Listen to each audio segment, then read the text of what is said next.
Some of the biggest what ifs in college football this year. Always love to do these around June and July. Now, I'm just going to hit you with the first one, and I'm going to go all the way down to Coral Gables.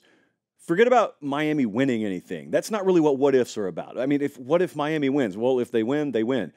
What if this quarterback they got out of the transfer portal, what if Cam Ward ends up being an all ACC quarterback?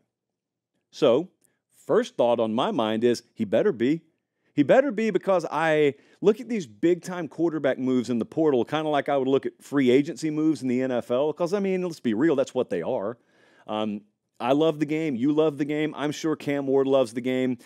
Most of these moves aren't being made strictly for love of the game. So I want a return on my investment if I'm Miami. That's the long and short of it. And even though Mario probably won't say that at a press conference, that coaching staff feels the same way. So he better play at that caliber if he's healthy.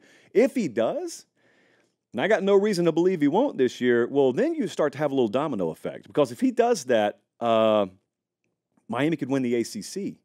If he does that, you could, of course, have like a Heisman conversation around him. But also, if that's happening, like if they're getting that caliber quarterback play, and you think about how improved they should be defensively, just as a team, again, they should continue year 1 to year 2 to year 3 improvement. You got the perception that changes about the staff, namely the head coach down there, who my inbox is still telling me can recruit but can't win big games and can't, fill in the blank, this and that and this and that. Well, if Miami's like a 9 seed in the playoff this year and they end up going to the conference title game or winning the conference title game, it's going to be make or break on that quarterback position. Remember this time last year, a lot of folks had high hopes for Tyler Van Dyke. Didn't pan out. Shot themselves in the foot, specifically at that position in big moments. Turnovers, fumbles, terrible. So they erased that. They got a higher caliber talent at the position, better team around him. If they have that caliber play, well, it's not hard to figure out what that team could be capable of. And I think it would be a shock to the senses of a lot of people in college football if you were to see Miami in the kind of conversations that we haven't seen them in a while. Now, my next what if, we go a little ways up north. Longtime rival of Miami, especially in yesteryear. What if Notre Dame goes undefeated in the regular season? What if that happens? Well, the first thing that would happen is people would call their schedule weak, because Notre Dame could never just legitimately go undefeated, according to some. And then outside of how soft the schedule was, we would get Marcus Freeman, in more real terms, just being coronated as the man in South Bend. Think about how that would go down. So you had Brian Kelly there, who was rattling off really good seasons, and then he moves on, and they had the guy. They had who they wanted. They had Marcus Freeman there. And it was one of those situations where the fan base looked around. It was kind of odd because at the time, Brian Kelly appears to have been poached away by LSU, and the nation looks and says, oh, that sucks for Notre Dame. Marcus Freeman, good defensive coordinator, but boy, it's going to be a learning curve for him, isn't it? Well, if he ends up being to the nation what he already is to Notre Dame folks already love him, equal to, if not more than the guy they had previously. I would say no knock on Brian Kelly. They mean it as a knock on Brian Kelly. So be that as it may, all of their feelings about Marcus Freeman would be validated if this happened. Now, here's the more nuts and bolts from a national perspective. How good were they? If they go undefeated, like how good are they? Are we talking about Notre Dame being the number 1 or number 2 seed? Because you know what the Notre Dame caveat is in this whole expanded playoff thing. Notre Dame can't have a first-round bye. The trade-off is they don't play in a conference title game. So the first thing we would get to do is we would get to see all the drama that would surround Notre Dame kicking their feet up on conference title Saturday while all the other big boys who are ranked around them have to go play and risk loss and risk injury. So we would get that.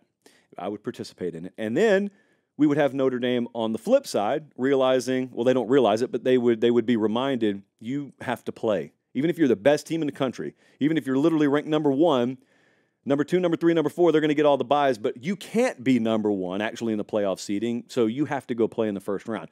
And then we would have the conversation about whether or not that's going to force them to join a conference. So all that is the answer to the what if. But then there's this other thing. It's way in the back of my mind. You tell me if you think like this. When you say that whole what if with Notre Dame, what if they go undefeated? Well, obviously that means they make the playoff. I think a lot of people's minds, maybe mine included, defaults to Notre Dame making the playoff being their ceiling. Is that their ceiling? Like, in other words, you think about teams like Notre Dame, And if they make the playoff, it's a success. Now, you'd never say that about Georgia. With Georgia, with Ohio State, they need to win the whole thing for it to be a success. Would Notre Dame be a good enough team to be in that conversation? Could they legitimately be viewed as not just a playoff entrant, but a national championship contender? And here's another what if for you. Now, this one, like with that one, we're going to have to wait till the end of the year. Follow me on this. A lot of headlines you don't like about college football right now. I'm with you, but there's a whole lot more that we should love. And one of them is, we get Texas versus Texas A&M back this year. Here's the what if. What if Texas at Texas A&M over-delivers? Because this is going to be one of the premier rivalries again in college football. Now, it always was. It's just because college football is handled in one of the most stupid ways possible, they stopped playing on the field for a little while and robbed us of what should have been a yearly tradition. Well, it's back this year. These people hate each other. No other way to put it. There's beautiful kinds of hatred in this world, especially in the sporting world. Meemaw used to always tell me, hatred on a football field and hatred in real life, two different things, Joshua. And this kind of hatred is pure, it's unadulterated, it's unfiltered, it's wonderful. At the end of the year, Texas goes to Kyle Field. So it's tough for me to describe what that environment's going to be like. I know a lot of people look forward to the Iron Bowl. You get to look forward to OU Texas in the SEC. You look forward to Ohio State and Michigan outside the SEC. I still don't get the sense that the college football public in general has this on their radar yet. But not only should it be on your radar, this may be as intense as any rivalry game that's played this year. And here's what I would draw your mind to. Remember 2 years ago, I think it was maybe 2 or 3 years ago, it was Sark's first year at Texas. They went to Arkansas. You remember this? Texas folks do. Arkansas folks do. They went up to Arkansas. A total nightmare for Texas. Because Arkansas remembers the Southwest Conference days.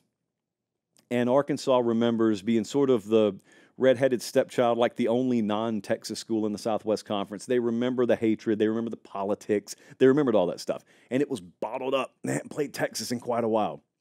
And Texas went in there, and it was like just a hornet's nest on steroids.